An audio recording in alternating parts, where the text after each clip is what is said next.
Saat itu di bulan November, saat mulai musim hujan, Tante Ria mengajakku untuk membeli perlengkapan musim dingin. Karena dia akan pergi ke Afghanistan. Apa itu? Hardang tadi? Hah? Bisa sih? Oh, salah. Oke cuy, balik lagi sama gua Mirza. Nah, kali ini gue bakalan nge-review lagi salah satu perlengkapan gaming ataupun perlengkapan live streaming, yaitu adalah mikrofon. Nah, udah lama banget sih gue nggak nge-review mikrofon ya cuy ya. Nah, kali ini mikrofon yang gue review ini punya keunikan tersendiri dari segi bentuknya. Lo bisa langsung lihat sendiri dan langsung bisa rasain suaranya lewat video ini cuy. Yaitu si brand ini mungkin kalian agak sedikit aneh ngedengarnya, yaitu dari CK Mova ataupun ya biasanya CK Mova gitu cuy.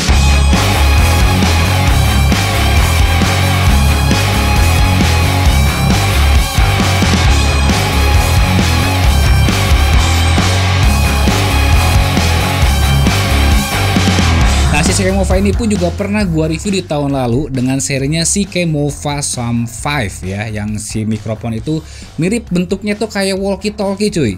Dan si mikrofon itu sering banget gua pakai di saat gua live streaming, sehingga banyak viewers yang nanya, "Bang, pakai mikrofon apa?" Dan gua jawab gua pakai CK Mova. Mereka pada nanya itu brand mana gitu kan. Nah, di sini gua bakal jelasin semuanya tentang dari si CK Mova ini, dan yang sekarang gua bahas juga ini adalah keluaran terbaru dari CK Mova yang punya kualitas unik banget. Punya bentuk pun juga unik dan harganya jelas banget, ini murah banget cuy. So, sebelum gua bahas semuanya, kita akan cek dulu intro berikut ini. Jadi YouTuber gaming dan jadi live streamer gaming menjadi profesi paling diminati di zaman ini karena pendapatannya yang sangat luar biasa. Nah, buat kalian yang pengen jadi YouTuber gaming dan live streamer gaming tapi terkendala budget, gua saranin kalian menggunakan produk gua, yaitu Beehive. Beehive adalah peralatan wajib untuk YouTuber gaming mobile seperti PUBG Mobile, Free Fire, Mobile Legends, dan game mobile lainnya. Selain murah, kualitas yang dihasilkan gak kalah dengan yang jutaan. Sudah terbukti banyaknya yang pakai Beehive sekarang mereka jadi live streamer profesional cuy. Dan yang lebih edan lagi, penggunaannya dan instalasinya yang sangat gampang karena gua udah banyak bikin tutorialnya di YouTube. So, tunggu apa lagi? Langsung check out Beehive di link deskripsi di bawah. Beehive from Indonesian streamer. Oke cuy, di sini gua udah coba si CK Mova ini sekitaran beberapa hari ini ya. Dan di video ini pun juga gua akan langsung memutuskan untuk tag menggunakan si mikrofon ini karena dari segi suaranya yang menurut gua ini agak unik-unik gimana. Dari bentuknya yang super mini banget, sehingga kalau misalkan kalian dipakai untuk setup live streaming ataupun dipakai setup gaming ini gak akan ngeganggu, gak akan nge-annoying banget, dan gak akan disangka ngalai cuy ya kan. Nah, oke, di sini dusnya udah ada di pinggir gua udah coba juga, tapi gua akan experience juga seperti biasa dari segi unboxingnya, terus juga dari desain dan yang lain-lainnya. Yang pertama dulu kita akan cek dulu dari masalah segi unboxingnya.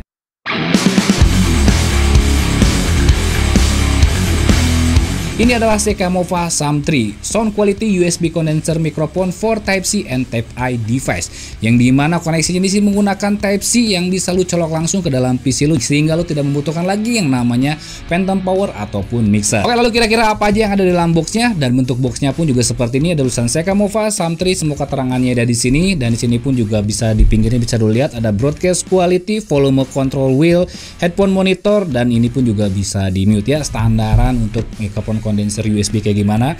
Di belakangnya ada highlight untuk spesifikasinya, dan juga di pinggirnya ini pun juga ada tiap bahasa ini arti-artinya mikrofon kondenser. Jadi kalau misalkan ini ada dari tulisan Cina yang artinya simpahut sahud sudah.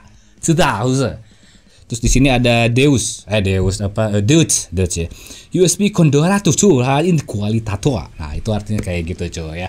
Lalu kira-kira apa aja yang ada dalam boxnya cuy? Di dalam kemasannya simple banget. Jadi kita langsung dapat unit si mikrofonnya, dapat juga kabel Type-C to Type-A dan kabel Type-C to Type-C, yang dimana berarti tandanya si mikrofon ini support untuk si iPad ya, ataupun device mobile ataupun si handphone kalian.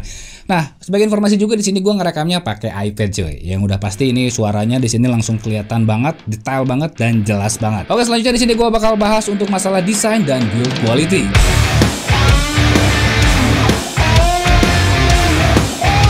Yang paling unik dari mikrofon itu yaitu dari masalah si desainnya. Lah, lu bisa lihat sendiri dari perbandingan frame dari kamera gue ini benar-benar sangat berbeda banget ya. Biasanya mikrofon itu langsung ngeblocking si frame kamera, tapi kali ini tuh si mikrofonnya benar-benar sangat mungil banget, mini banget. Kalau misalkan kalian tahu kayak misalkan ada Razer Siren Mini ataupun kayak HyperX Solok colok case ya, itu bentuknya hampir mirip-mirip cuy. Jadi dia ini benar-benar super sangat mini banget, super sangat tiny banget, yang dimana nanti kalau misalkan lu masukin ke dalam setup gaming lu ataupun setup biasa-biasa lu untuk kayak kebutuhan ngezoom, ini benar-benar nggak akan sangat kelihatan banget. Untuk build quality-nya meskipun si mikrofon ini mini, tapi dia punya build quality yang sangat oke banget. Hampir semua si covernya ini tuh terbuat dari besi ataupun metal ya, kecuali dari bodinya ini yang masih agak sedikit plastik dan dari knobnya yang masih plastik cuy. Tapi untuk bobotnya sendiri menurut gua untuk masalah mikrofon mini ini dia udah sangat balancing banget, udah sangat seimbang ya. Jadi lu nggak takut kalau misalkan masalah dari kayak kesenggol-senggol, gangguan transmisi ataupun yang namanya keropong di dalam si mikrofon ini nggak ada banget, dan dia ini bener-bener sangat padat banget cuy. So, oke, sekarang gua akan bahas untuk masalah fitur-fitur yang ada di mikrofon ini ya. Meskipun ini mikrofon mini tapi dia punya fungsi dan fitur yang menurut gua sudah cukup lengkap.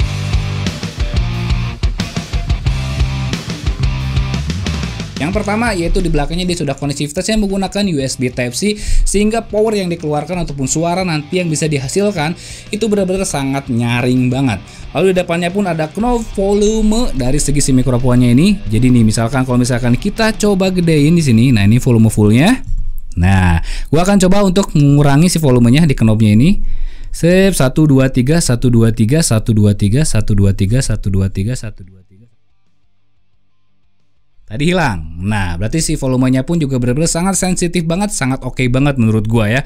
Nah, di sini pun juga dia dilengkapi dengan yang namanya si jack untuk yang namanya audio monitoring, yang dimana kalau misalkan kalian nih pengen misalkan dipakai buat live streaming game tapi kalian malas nyolokin si headset kalian ke dalam PC, kalian bisa colokin si headset kalian ke dalam si mikrofon ini. Si audio monitoring ini pun juga berfungsi kalau misalkan kalian lagi pengen tag recording vokal ataupun dibikin video kayak ini dan lu pengen ngedenger suara lu sendiri, itu bisa langsung lu colok ke dalam mikrofon ini coy. So, kalau untuk fitur yang lainnya pun juga si tombol knobnya ini bisa lo dipakai kayak buat mute ya. Kita akan coba pencet aja langsung dari si tombol mute-nya ini.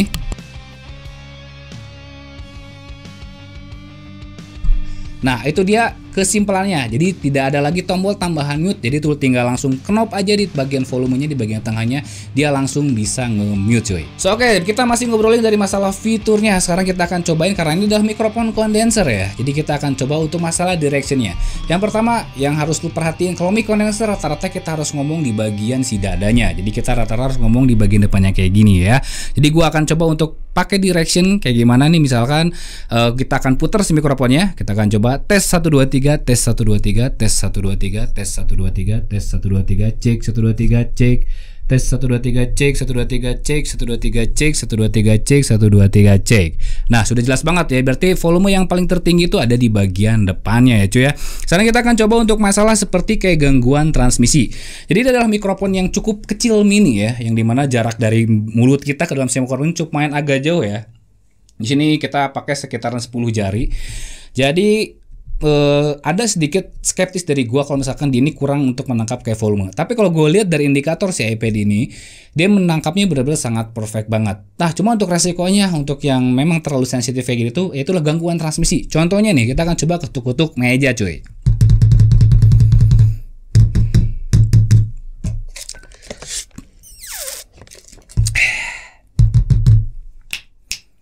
Nah, dia ini benar-benar sangat sensitif banget menangkap area-area di sekitar kalian. So, jadi kalau misalkan kalian nih, misalkan dipakai untuk live streaming ataupun dipakai record dan rumah kalian ini nggak ada peredamnya ataupun berada di pinggir jalan dan ada tukang bakso yang lewat, ada mobil yang lewat, ada motor yang lewat, udah pasti ini langsung ketangkap. Nah, selanjutnya kita akan coba pakai gangguan transmisi kalau misalkan kita ketuk-ketuk si bodinya. Yang pertama gua akan coba ketuk di bagian si besi untuk kayak si forearmnya ini. Lumayan kenceng banget ya, kenceng banget. Bawahnya untuk mikrofonnya, pinggirnya. Nah, di sini gua agak sedikit oke untuk dari masalah kayak untuk gangguan transmisi di bagian bodinya, meskipun kalian kesentuh bodinya, dia hanya sedikit kerasanya. Nah, kerasanya sedikit ya.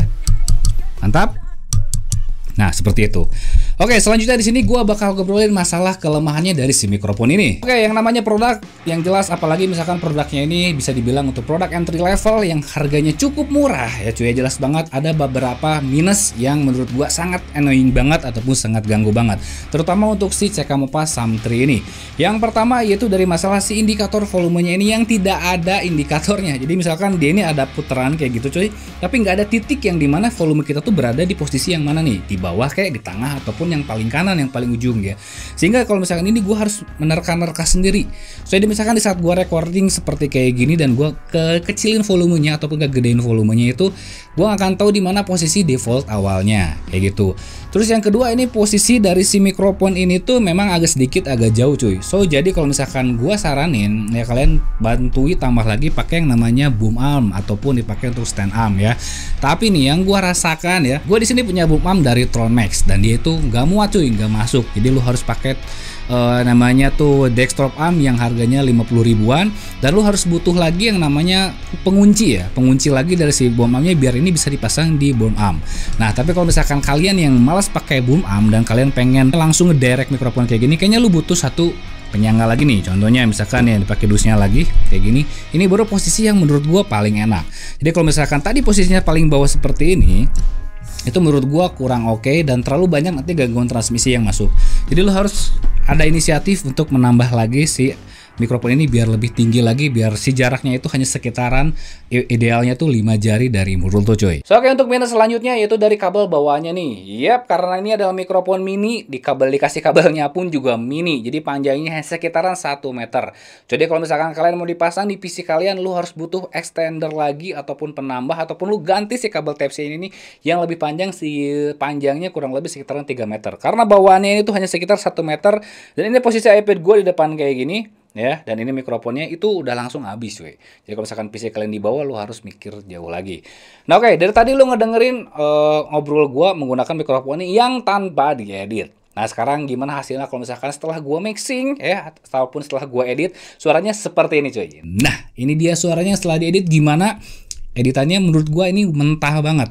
Jadi maksudnya mentah itu enak banget di saat gue pengen ngedit si mikrofon ini sehingga suaranya bisa jauh lebih crunchy. Untuk membuktikan crunchy-nya seperti biasa, gue akan kasih bonus satu cerita antara aku dan Tante Sonya di episode di bulan November ini cuy. Oke, untuk episode kali ini aku akan bercerita tentang perjalanan tragisku antara aku dan Tante Sonya. Nah cuma ini adalah special edition di akhir tahun, yaitu adalah antara aku dan Tante Sonya, Tante Ria dan Tante Maria. Gitu. Kan sesuai dengan mikrofonnya ya. Samtri ya, gitu cuy ya. Oke, kita langsung aja ke ceritanya. Saat itu di bulan November, saat mulai musim hujan, Tante Ria mengajakku untuk membeli perlengkapan musim dingin. Karena dia akan pergi ke Afghanistan. Ardang tadi? Oh, salah. Kayaknya bukan ke Afghanistan tapi ke Swiss. Ya, oke gak apa-apa ya. Kita ulang lagi. Saat mulai musim hujan, Tante Ria mengajakku untuk membeli perlengkapan musim dingin karena dia akan pergi ke Swiss. Saat di tempat belanja, aku bertemu Tante Sonya dan Tante Maria di tempat yang sama. Dan mereka pun langsung bersapa-sapa ala tante-tante sosialita. Jadi, hanya aku pria yang di rombongan ini. Tante Ria saat itu memilih jaket tebal ala parka dan mencobanya di ruang fitting room. Disusul Tante Sonya dan Tante Maria yang sama-sama ingin mencoba baju yang mereka pilih. Selang 5 menit, Tante Maria memanggilku. Dek, sini bentar. Ada apa nih? Ya ada apa Tante? Sapa aku. Saat itu pintu fitting room masih tertutup. Lalu tiba-tiba Tante Maria membuka fitting roomnya. Wah, aku kaget melihat apa yang ada di dalam isi fitting room. Nah, sekarang pertanyaannya, apa yang harus aku lakukan? Nah, oke, langsung tulis komentar. Kalau misalkan kalian di kondisi seperti itu ya kan, ada orang yang langsung membuka fitting room, apa yang langsung gimana nih ya? Langsung tulis di kolom komentar cuy. Nah oke, mungkin sekian aja untuk review gue tentang Seika Mova Samtri ini untuk reviewnya. Jadi untuk perbandingannya gimana nih, kira-kira apakah recommended ataupun enggak? Ya menurut gue bisa dibilang recommendednya itu di sekitaran 60%. So kecil-kecil itu bang, 60%. Ya karena untuk harganya ini yang ditawarkan dari si website Seika Mova ini sekitaran harganya 1 jutaan cuy. Jadi banyak banget persaingannya di saat lo pengen ngebeli mini mikrofon kayak gini. Lu nanti bisa pilih Razer Series Mini ataupun HyperX Solo Case ya. Jadi si Samtri ini apalagi dia ini memang bukan branding gaming, jadi mungkin agak sulit masuk di kalangan gaming. Tapi kalau misalkan masalah kualitasnya yang udah gua coba di sini, lu bisa langsung tergantung perbandingan nanti dengan si Razer Seiren Mini ataupun si HyperX Solo Quest lebih oke mana cuy. Ya, tapi menurut gue ini oke banget untuk harga 1 jutaan dan jelas banget untuk produk dari CK Sum 3 ini tuh menurut gue recommended banget, apalagi gue udah pernah pakai si Sum 3 si CK Mova Sum 5 nya sekitaran 1 tahunan cuy, dan menurut gue itu masih oke sampai saat ini ya. So oke, mesti aja review gue tentang mikrofon ini, dan jangan lupa ya, dan kesempatan pada waktunya hormati gurumu, saya temanmu, itulah Tanya Kuat Budiman. See you next video. Bye bye.